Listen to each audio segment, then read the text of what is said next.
Jadi, mari kita bahas sesuatu yang mungkin membuatmu terjaga di malam hari, setelah kamu selesai TikTok. Setiap kali ada berita utama tentang Timur Tengah, setiap kali ada pemungutan suara PBB, setiap kali keadaan menjadi rumit, ada satu hal yang konstan. Ini seperti matahari terbit di timur, atau pamanmu memposting meme aneh di Facebook. Amerika Serikat akan mendukung Israel. Tidak ada pertanyaan. Kekuatan veto terkunci dan siap digunakan. Miliaran dolar siap sedia. Dan kamu duduk di sana, mungkin menyeruput kopimu berpikir, kenapa? Kenapa sih? Rasanya Amerika itu seperti teman setia yang akan membantumu memindahkan mayat, tidak peduli seberapa mencurigakan situasinya. Orang-orang terus bertanya, ada apa ini? Apakah karena minyak? Apakah karena agama? Apakah ada jabat tangan rahasia yang tidak kita ketahui? Hubungan antara AS dan Israel adalah salah satu aliansi paling solid dan tak tergoyahkan dalam sejarah modern. Tetapi alasan dibaliknya jauh lebih rumit daripada yang bisa dijelaskan oleh satu cuitan sederhana. Ini adalah jaring politik, uang, sejarah, dan kekuasaan yang kusut yang telah terjalin selama beberapa dekade. Bukan hanya satu hal, ini adalah banyak hal. Semuanya berlapis-lapis seperti lasakna geopolitik yang sangat mahal. Jadi hari ini, kita akan membahas ini. Kita akan mengupas lapisan lasaknya itu. Tanpa jargon, tanpa pembicaraan akademis yang membingungkan. Aku akan menjelaskan alasan-alasan utama mengapa Paman Sam selalu mendukung Israel selamanya.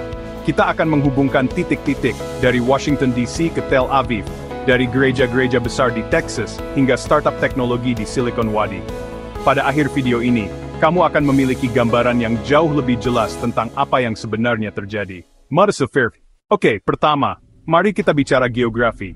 Lihatlah peta Timur Tengah. Itu kacau. Ini adalah wilayah yang penuh dengan jalur pelayaran vital, cadangan minyak besar, dan banyak negara yang tidak masuk dalam daftar kartu Natal Amerika. Selama beberapa dekade, AS membutuhkan mitra yang dapat diandalkan dalam lautan ketidakstabilan ini, pijakan, jangkar, dan disitulah Israel berperan. Bayangkan Israel sebagai kapal induk Amerika yang tak bisa tenggelam yang diparkir tepat di tengah-tengah segalanya. Ini adalah sekutu yang stabil, kuat, dan berteknologi maju di tempat yang sulit ditemukan. Ini adalah aset strategis, sederhana saja. Ini bukan hanya tentang memiliki teman di lingkungan yang sulit.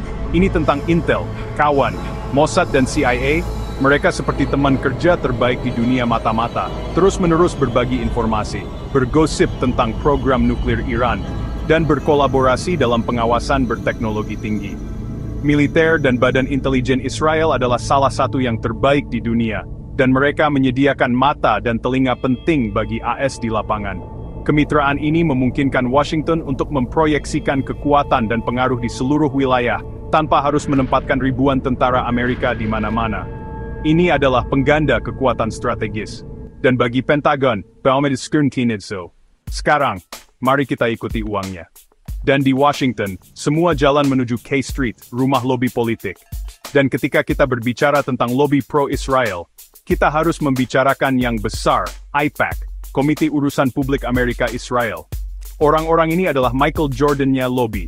Mereka sangat efektif, didanai dengan sangat baik, dan mereka memiliki satu misi untuk memperkuat hubungan AS-Israel. Mereka tidak hanya menyumbang untuk kampanye, mereka membentuk percakapan. Mereka menerbangkan anggota Kongres ke Israel dalam perjalanan pendidikan. Mereka menyusun undang-undang, dan mereka memastikan setiap politikus Demokrat atau Republik tahu bahwa menjadi pro-Israel itu baik untuk karier mereka.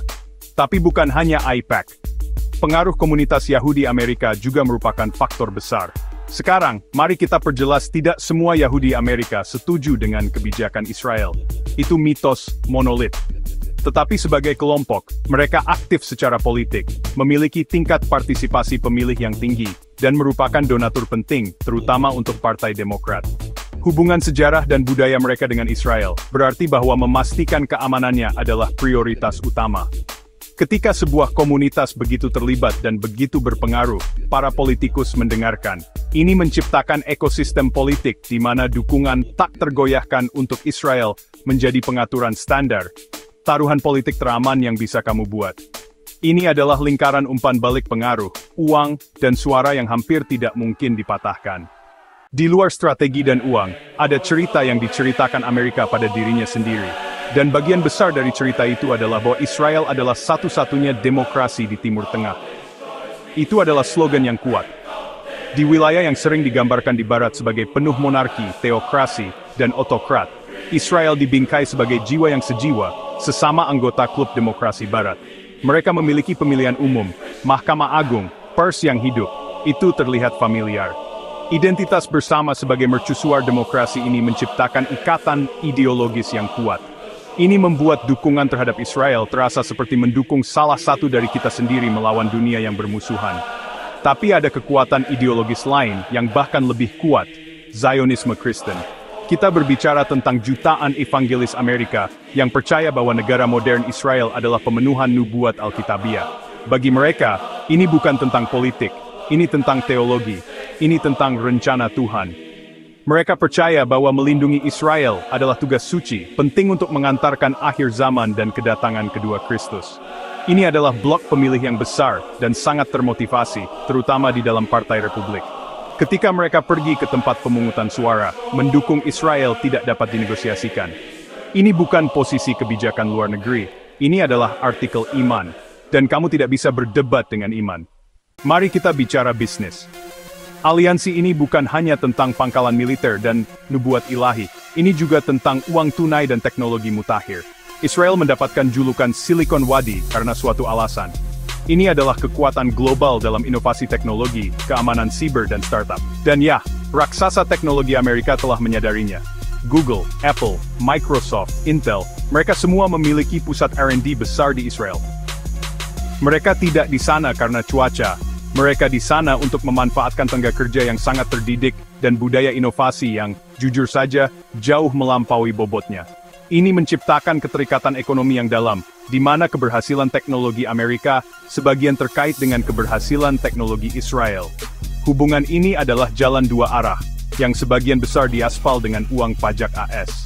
Amerika menyediakan Israel lebih dari 3,8 miliar dolar bantuan militer setiap tahun.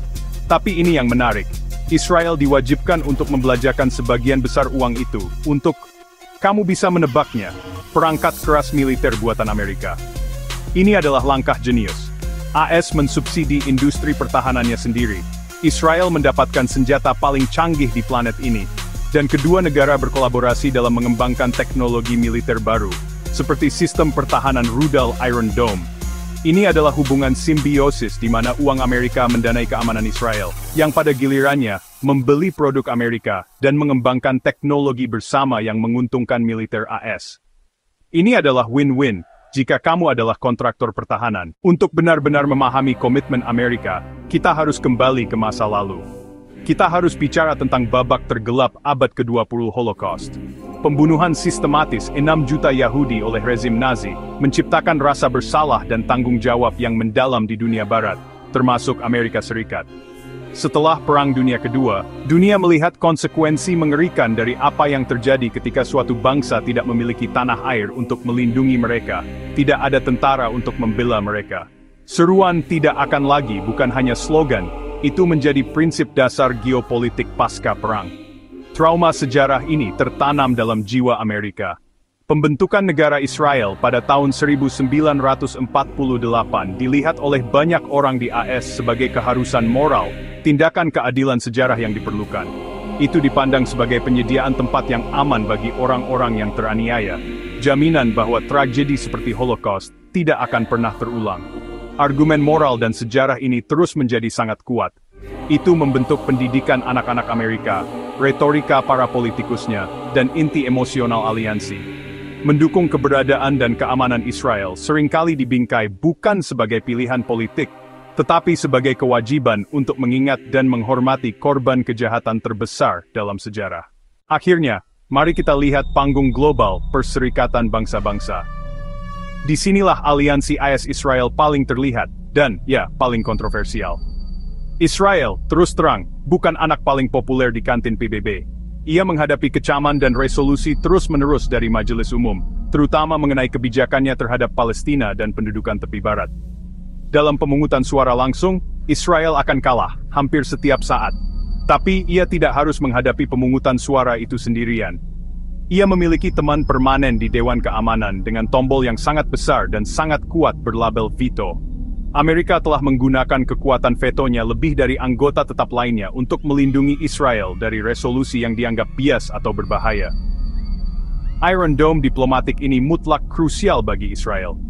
Ini mencegah sanksi internasional, memblokir penyelidikan, dan memastikan bahwa tidak ada resolusi PBB yang mengikat dapat disahkan terhadap kepentingannya tanpa persetujuan AS.